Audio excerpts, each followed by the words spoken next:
भगवान श्री कृष्ण ने कई ऐसे चमत्कार किए जिसको आज भी सुनाया जाता है। ऐसा ही एक चमत्कार है जब श्री कृष्ण ने भगवान इंद्र का घमंड तोड़ने के लिए एक लीला रची थी। एक कथा के मुताबिक भगवान इंद्र को अपनी शक्तियों और पद पर घमंड हो गया था, जिसे चकनाचूर करने के लिए भगवान श्री कृष्ण ने एक लीला रची। उन्होंने वृंदावन के लोगों को समझाया कि भगवान इंद्र की पूजा छोड़कर गोवर्धन पर्वत की पूजा करें, जिसके बाद भगवान इंद्र गुस्सा हो गए और वृंदावन पर मूसलाधार बारिश की इंद्र के प्रकोप से बचने के लिए भगवान श्री कृष्ण ने अपने बाएं हाथ की कनिष्ठ उंगली यानी छोटी उंगली पर पूरे गोवर्धन पर्वत को उठा लिया। लोग पर्वत के नीचे आ गए और खुद को बचा लिया। 7 दिन तक लगातार इंद्र ने वर्षा की, लेकिन आखिर में उन्हें अपनी भूल का एहसास हुआ। भगवान इंद्र खुद धरती पर उतरे और श्री कृष्ण से माफी मांगी।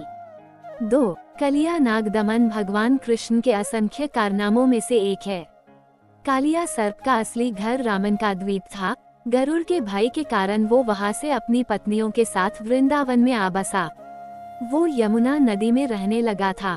नदी इतनी जहरीली हो गई थी कि पानी से बुलबुले निकलने लगे थे। एक बार कृष्ण अपने दोस्तों के साथ गेंद खेलने गए थे। खेलते खेलते गेंद नदी में चली गई। श्री कृष्ण कदम के वृक्ष पर से चढ़कर नदी में कूद गए। कलिया नाग अपनी 10 भुजा से जहर को बाहर निकलता था और कृष्ण के शरीर के चारों ओर से लपेट लिया था। श्री कृष्ण ने कालिया के हर प्रहार का मुकाबला किया और विवश होकर कालिया नाग को शरणागति करनी पड़ी। कालिया नाग ने श्री कृष्ण से माफी मांगी और जीवनदान के लिए विनती की। 3 जब भगवान श्री कृष्ण अर्जुन को गीता का उपदेश दे रहे हैं, तब उन्होंने ये भी बोला था कि ये उपदेश पहले वे सूर्यदेव को दे चुके हैं। तब अर्जुन ने आश्चर्य व्यक्त करते हुए कहा था कि सूर्यदेव तो प्राचीन देवता हैं, तो आप सूर्यदेव को ये उपदेश पहले कैसे दे सकते हैं।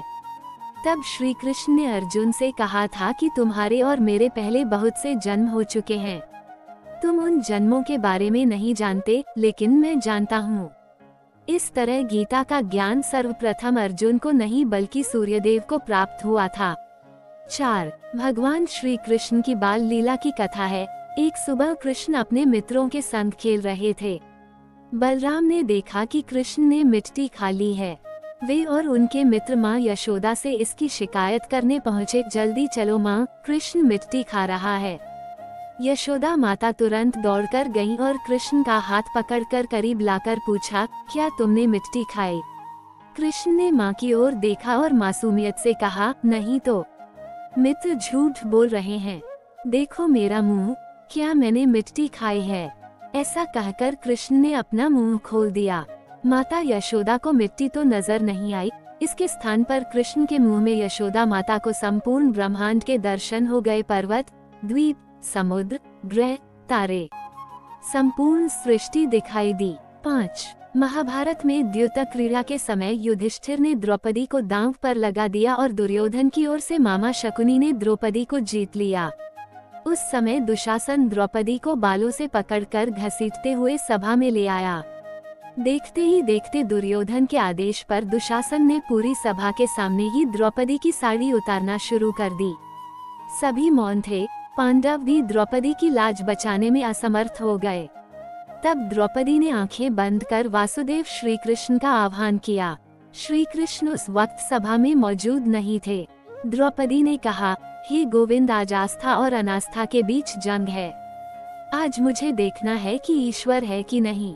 तब श्री कृष्ण ने सभी के समक्ष एक चमत्कार प्रस्तुत किया और द्रौपदी की साड़ी तब तक लंबी होती गई जब तक कि दुशासन बेहोश नहीं हो गया और सभी सन्न नहीं रह गए। सभी को समझ में आ गया कि यह चमत्कार है। जय श्री कृष्ण। उम्मीद है कि आपको जानकारी पसंद आई होगी। वीडियो अच्छी लगी तो वीडियो को लाइक करें और चैनल पर पहली बार आते हैं तो सब्सक्राइब करना ना भूले। धन्यवाद।